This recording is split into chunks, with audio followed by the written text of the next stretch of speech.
In this video, you will get to understand the simple difference between first-party audit, second-party audit, and third-party audit.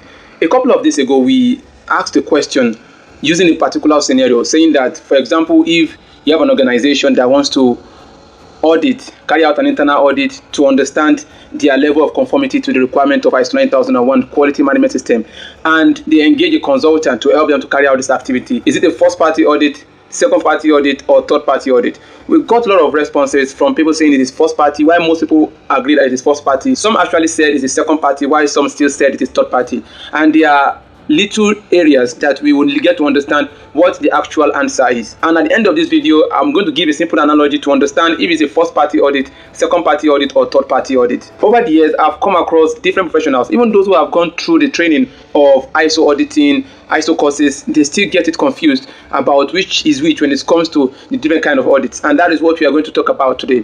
First of all, I want you to understand that for you to know the type of audit, or for you to conclude on any type of audit, to conclude that it's either first party, second party, or third party, what matters most are the two main subjects that are involved. What I mean by two main subjects that are involved is those that have the sole responsibility to manage the process, and those who are carrying out the audit. The two main subjects. However, don't let us mistake this with the actual person carrying out the audit. For example, when you have a consultant that has been infused into the discussion, then this confusion starts coming in. Or when the criteria mentioned says ISO 9001, 14001, or requirement of particular regulatory body, we start confusing it and thinking that it is automatically third-party audit. This is not always the case. For example, from that scenario, the organization who owns the process, who owns the organization, who are those managing the organization, are the main subject. And those that are being audited also are also the main subject. So when an organization internally who owns the process wants to audit his own process by itself, whether he does it himself or invite a consultant to get it done,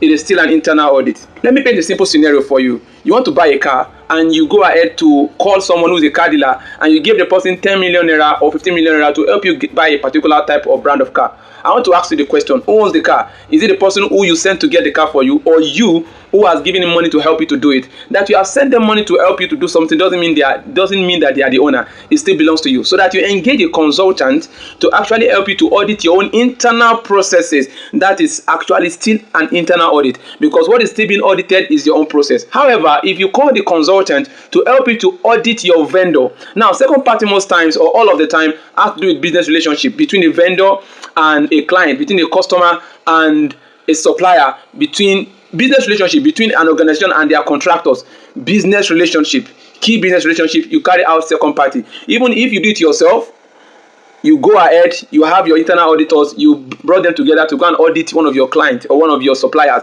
is second party audit. If you engage a consultant to help you to carry out that same activity, to audit your vendor, to audit your supplier, is still second party audit. It doesn't matter if it's 9001, 14001, 41001, it doesn't matter, it's still a second party audit. Same thing applies to first party audit. It doesn't matter if what you are auditing is requirement of ISO 9001, because most times when people hear you are auditing as 9001, they automatically think that it is third party audit.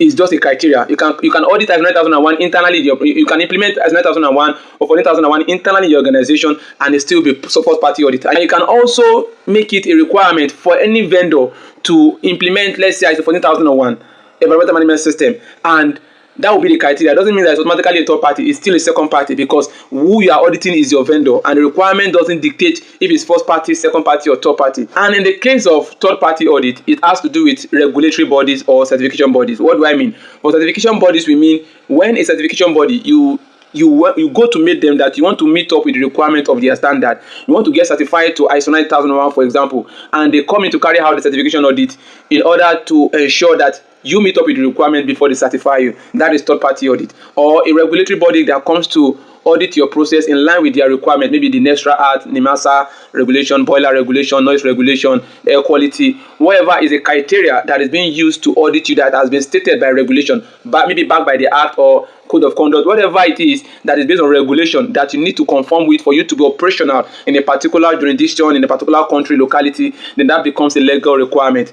Then that becomes a regulatory requirement which you must conform to. Most times when you go to ISO 14001, what you see most of the time is compliance obligation. When you go to 9001 or 45001, what you see is regulatory requirement. It means the same thing. These are what you need to conform to for you to continuously operate within that within that environment, quote and unquote. Then when it comes to certification audit, it simply means you want to certify to a particular requirement. It can be any other kind of requirement that you want to certify to, in which there will be a form of authorization, or there will be a form of a recognition that yes, this person, this organization has been certified to this particular requirement. And it's for conformity, it is optional, but for compliance, it's actually what you must be mandated to do. And this is the difference between them. So I said at the end of this video, I'll make it easier for you to understand. When a company is auditing itself, whether it is through a consultant or they are doing it by themselves internally, it's still an internal audit. Then when it has to do with business relationship, vendor, supplier, contractor kind of audit, customer auditing client, that is second party. Then when it now has to do with certification or regulatory bodies, then that is third party audit. I hope it is very clear now. But before we go this time around, let us go to the next question. The next question I'll be having for us this time around is simple. What are the key principles of an auditor? What are the principles that guide the conduct of an auditor? What are these principles?